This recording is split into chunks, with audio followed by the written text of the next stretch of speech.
ஒரு ஊர்ல ஒரு அழகான காடு ஒன்று இருந்துச்சு. அங்க குரங்கு, கிளி, பறவை, மயில், மானு அப்படின்னு சொல்லி நிறைய மிருகங்கள் ரொம்ப சந்தோஷமா வாழ்ந்து வந்துச்சு. அந்த காடு ரொம்ப அழகானது. அங்க நிறைய மிருகங்கள் சந்தோஷமாகவும் இருந்துச்சு. அங்க ஒரு மான் குட்டி ஒன்று ரொம்ப சோகமா இங்கேயும் அங்கேயும் போய்கிட்டே இருந்துச்சு. அதோட முகம் ரொம்ப வாடி இருந்துச்சு.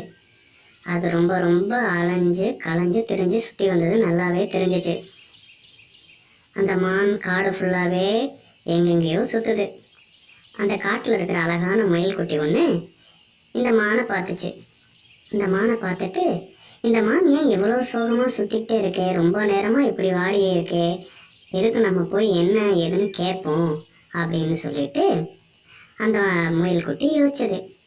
அதுக்கப்புறம் அந்த மான் ஒரு இடத்துல காட்டுக்குள்ளே நின்றுச்சு. நின்னோடனே இந்த மயில் குட்டி நேராக அந்த மானை பார்த்து போகலான்னு முடிவு பண்ணிட்டு அந்த மானை பார்த்து போச்சு.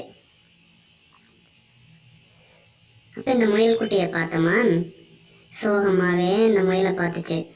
அப்போ அந்த முயல் கேட்டுச்சு, மானே மானே, நான் ரொம்ப நேரமும் உன்னை பார்த்துக்கிட்டே இருக்கேன், நீ ஏன் ரொம்ப சோகமாக காடு முழுக்க சுற்றிக்கிட்டே இருக்க அப்படின்னு சொல்லி அந்த முயல் குட்டி கேட்டுச்சு.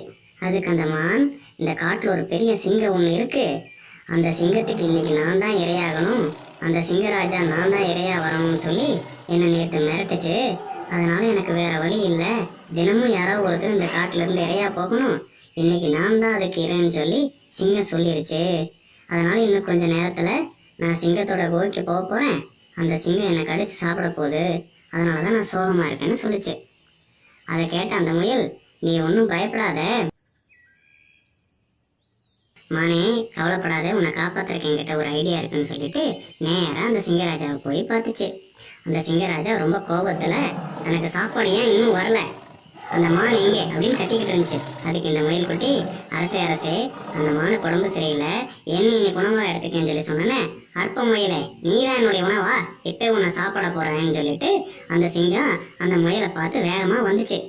உடனே அந்த முயல் குட்டி, அரசே அரசே, நான் நீங்கள் தான் நினச்சி வேறொரு சிங்கராஜா வர வழியில் பார்த்துட்டு வந்தேன்னு சொல்லிச்சு. அதை கேட்ட அந்த சிங்கம், எது, நான் இல்லாமல் இன்னொரு சிங்கராஜாவா, அவனை எங்கே பார்த்த அப்படின்னு கேட்டுச்சு. உடனே அந்த முயல், வாங்க அரசே, வர வழியில தான் இருக்கு, நான் உங்களை கூட்டிகிட்டு போய் அந்த சிங்கராஜா பார்க்க வைக்கிறேன். அந்த சிங்கராஜா, நீ எனக்கு தான் உணவு வரணும்னு கேட்டுச்சு, வாங்க வாங்க உங்களை கூட்டிகிட்டு போய் காட்டுறேன்னு சொல்லி அந்த சிங்கத்தை ஒரு இடத்துக்கு கூட்டிகிட்டு போக ஆரம்பிச்சது. தன்னை மாதிரி வேற யாரோ அரசா இருக்காங்கிற கோபத்தில் அந்த சிங்கமும் அந்த மயில் குட்டியை ஃபாலோ பண்ணி பின்னாடியே போச்சு. அந்த மயில் குட்டி வேகமாக போய் ஒரு கிணத்து பக்கத்தில் நின்றுச்சு.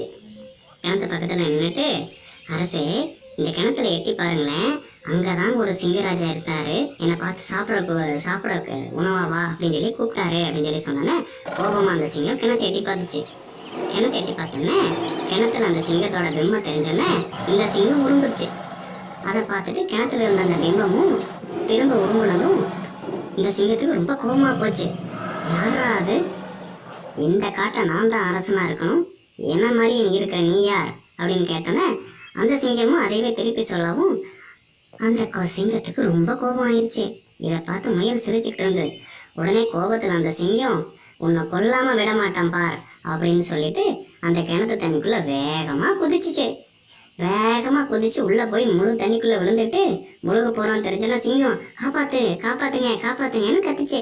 ஆனால் இந்த முயல் சொல்லிச்சு, இந்த மாதிரி காட்டுக்குள்ளே குட்டி குட்டி மிருகங்களெல்லாம் வேட்டையாடி தின்னையில் உனக்கு இதுதான் சரியான தண்டனை அப்படின்னு சொல்லிட்டு அந்த முயல் வேகமாக அந்த மான் கிட்ட போயிடுச்சு. இந்த முயலை எதிர்பார்த்துட்டு இருந்த அந்த மான் என்னாச்சுன்னு கேட்டுச்சு. அதுக்கு அந்த முயல் குட்டி, அந்த சிங்கராஜா கிணத்துக்குள்ள விழுந்து செத்துட்டான், நீ போய் உன்னுடைய குடும்பத்தோட சேர்ந்துக்கன்னு சொல்லிச்சு. அதுக்கு அந்த மான் குட்டி, ரொம்ப நன்றி முயலே அப்படின்னு சொல்லி அந்த முயலுக்கு நன்றி சொல்லிச்சு.